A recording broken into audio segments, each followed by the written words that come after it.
రైతే రాజు ఛానల్కు స్వాగతం. రైతులకు వీక్షకులకు నమస్కారం. ఈరోజు వికోటా మార్కెట్లో విక్రయించిన పలు రకాలైనటువంటి టాప్ కూరగాయల ధరలు తెలుసుకుందామండి. ఇక వైట్ బీన్స్ కిలో వచ్చేసి 20 రూపాయలతో అండి 27 రూపాయలు, రింగ్ బీన్స్ 25 రూపాయలతో అండి 27 రూపాయలు, సన్ను చిక్కుడ కిలో వచ్చేసి 30 నుండి 35 రూపాయలు, బెల్ట్ చిక్కుడ 20 నుండి 27 రూపాయలు కిలో పలకడం అయితే జరిగింది. ఇక పచ్చిమిర్చి విషయానికి వస్తే కిలో వచ్చేసి 40 నుండి 50 రూపాయల వరకు కూడా కిలో పచ్చిమిర్చి ధర పలికింది. స్వీట్ కార్న్ A1 గ్రేడ్ వచ్చేసి 24 రూపాయలతో ఉండి 26 రూపాయల వరకు కూడా పలకడం అయితే జరిగింది. ఇక వరి వంకాయ కిలో 17 రూపాయలు, పాల్యం వంకాయ 22 రూపాయలు, బెండకాయ కిలో 30 రూపాయలు, పెద్ద కాకరకాయ 17 రూపాయలు, పన్నీర్ కాకరకాయ 20 రూపాయలు, బీరకాయ కిలో 16 రూపాయలు, ముల్లంగి కిలో 9 రూపాయలు, సొరకాయ కిలో 16 రూపాయలు. ఇక అనపకాయలు కిలో వచ్చేసి 45 నుండి 55 రూపాయల వరకు కూడా కిలో పలకడం అయితే జరిగింది.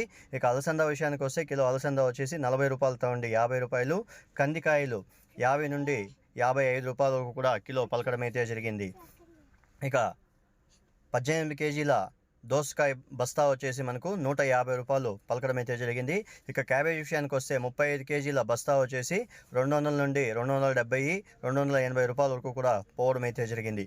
ఇక కాలీఫ్లవర్ విషయానికి వస్తే 20 పీసుల కాలీఫ్లవర్ వచ్చేసి 300 దాకా పలకడం అయితే జరిగింది. ఇక బంగాళాదుంపలు విషయానికి వచ్చేసరికి బంగాళాదుంపలు 44 కేజీల బ్యాగ్ వచ్చేసి 1600 దాకా ఈరోజు వికోటా మార్కెట్లో పలకడం అయితే జరిగింది. ఇక యాక్షన్ విషయానికి వస్తే ప్రతిరోజు 3 గంటల 10 నిమిషాలకు వికోటా మార్కెట్లో యాక్షన్ అనేది ప్రారంభమవుతుంది. మీరు తెచ్చే కూరగాయల క్వాలిటీ బట్టి వికోటా మార్కెట్లో రేట్లు అనేవి నిర్ణయించబడతారు. రైతులందరూ కూడా గమనించగలరు. చూసారు కదా ఫ్రెండ్స్, నా వీడియో కానీ మీకు నచ్చినట్లయితే లైక్ చేసి షేర్ చేసి సబ్స్క్రైబ్ చేసుకోండి. పక్కనున్న బెల్ ఐకాన్ మాత్రం క్లిక్ చేయడం మాత్రం మర్చిపోకండి. ఎందుకంటే ప్రతిరోజు వ్యవసాయానికి సంబంధించి వివరాలన్నీ కూడా రైతులకు అవగాహన కల్పించడానికి రైతే రాజు ఛానల్ ఎంతగానో కష్టపడి వీడియోస్ అంతా తీసి అప్లోడ్ చేయడం అయితే జరిగింది. రైతులు కానీ వ్యాపారస్తులు కానీ అలాగే వీక్షకులు ఎవరైనా కూడా మన ఛానల్ కోసం, నా కోసం, మన కోసం ఒక లైక్ ఒక షేర్ కానీ చేయండి. సబ్స్క్రైబ్ చేసుకోవాలి. ఈ వీడియో చూసిన తర్వాత సబ్స్క్రైబ్ చేసుకోండి.